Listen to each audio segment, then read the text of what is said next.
नमस्कार मित्रांनो, आजच्या भागामध्ये आता मम्मी साहेबांनी आत्याबाई नातोबांना भेटण्यासाठी बोलवून घेतलेलं असतं. तर आत्याबाई म्हणते, "काय गं सुरवीबाई, आम्हाला कशासाठी बोलवलंय तू?"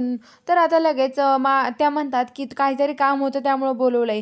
"हे बघा, तुम्ही ज्या घरात राहताय ना, ते घर तुमचं आहे का, कुणाच्या नावावर आहे ते सांगा फक्त." तर आता लगेच आत्या म्हणते, "आमच्या नावावर आहे." "काय झालं?" तर लगेच आता ती म्हणते की "मला त्याविषयी बोलायचं आहे तुमच्यासोबत काहीतरी." तर आता "ते घर विकायचं आहे तुम्हाला, केवढं देताल ते घर मला, कितीपर्यंत देताल?" तर आता लगेच आतोबा म्हणतात, "इकडे इकडे तुला काहीतरी सांगायचंय." तर आता लगेच तो आत्याला तिकडे बोलवतो आणि म्हणतो की "बघ, ते घर आपण आता कितीला द्यायचं?" तर ती म्हणते, "देऊयात 2-3 लाख रुपयाला." तर लगेच आता म्हणतो की "नाही नाही, एवढं नाही, आपण 30 लाखाला देऊयात." असं म्हणतात आणि ते परत तिथे येऊन बसतात.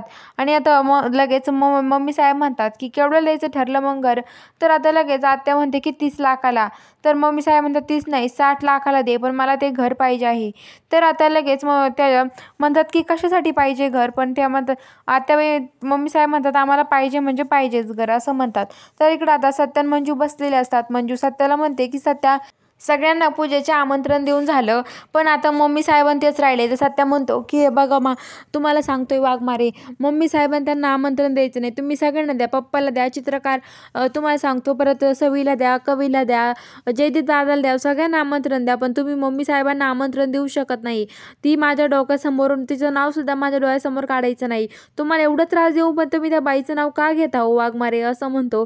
आणि आता मंजू म्हणते की "जेवण कर आता सत्या." आणि ती सत्याच्या तोंडामध्ये घास घालते आणि म्हणते की "सत्या, जेवण करून घे."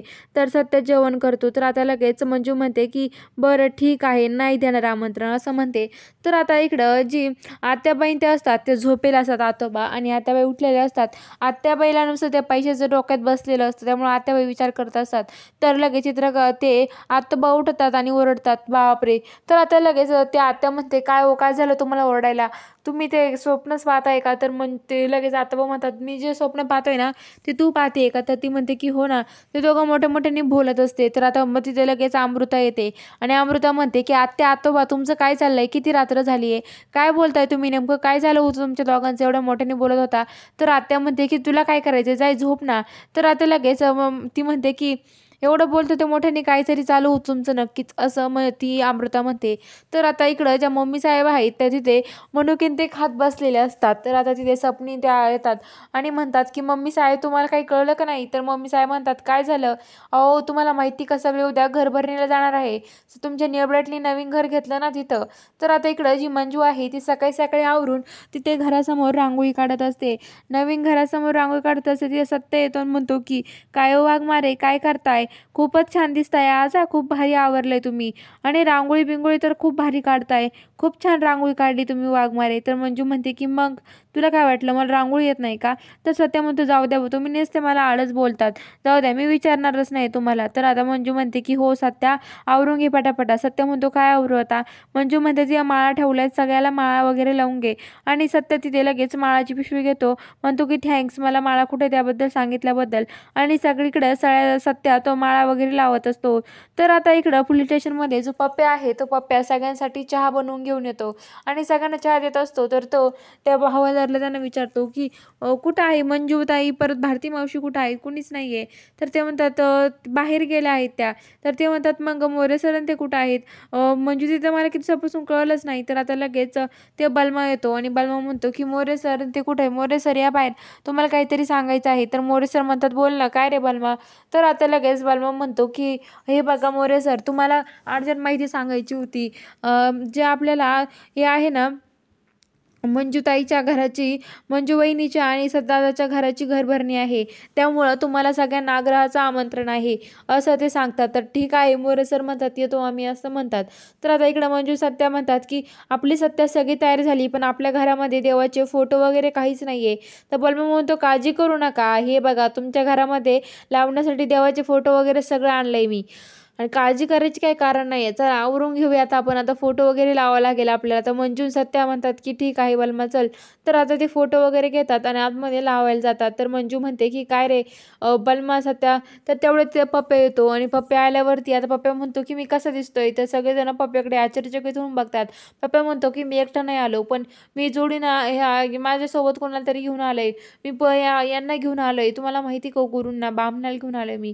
त्याच्यामुळं पूजा करायची आहे. चला लवकर आता लगेच ते म्हणतात ठीक आहे चला. सत्य आणि मंजू पण ते पूजेचं आवरून येतात आणि ते म्हणतात की चला बसा पूजाला, आणि सत्य आणि मंजू तिथे पूजासाठी बसत असतात.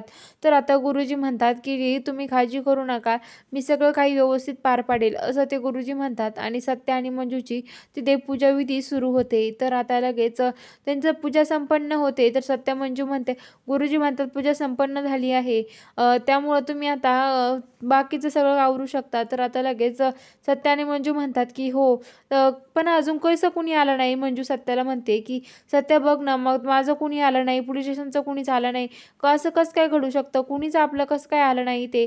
तर आता इकडे जे चित्रकार ते आहेत ते येण्यासाठी निघालेले असतात. तर आता सवी आणि चित्रकार, तर मम्मी साहेब त्यांना अडवतात, म्हणतात कुठं चालले हो चित्रकार. तर चित्रकार म्हणतात काय नाही, माझे रंग संपले, रंग आणायला.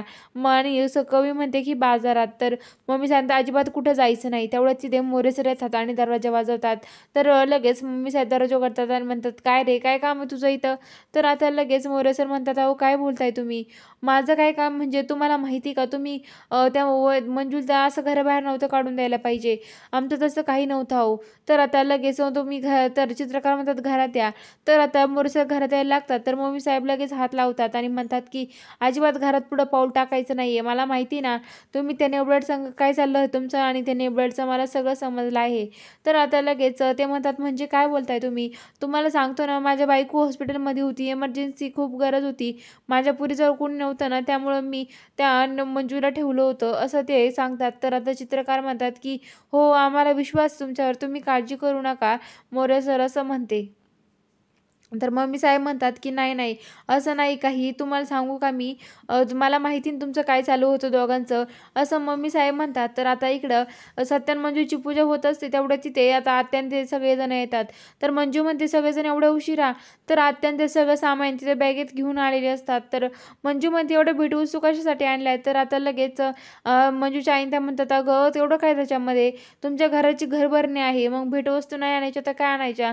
तर आता लगेच आतोबा म्हणतात हो ना, आणि ह्या आत्यामुळे आम्हाला उशीर झालाय, तीनदा साड्या बदलत होती, तीनदा ही घालू का ती घालू का बघत होती. तर आता बघूया पुढच्या भागामध्ये आता नक्की काय घडणार आहे हे बघायला चॅनलला सबस्क्राईब नक्की करून घ्या.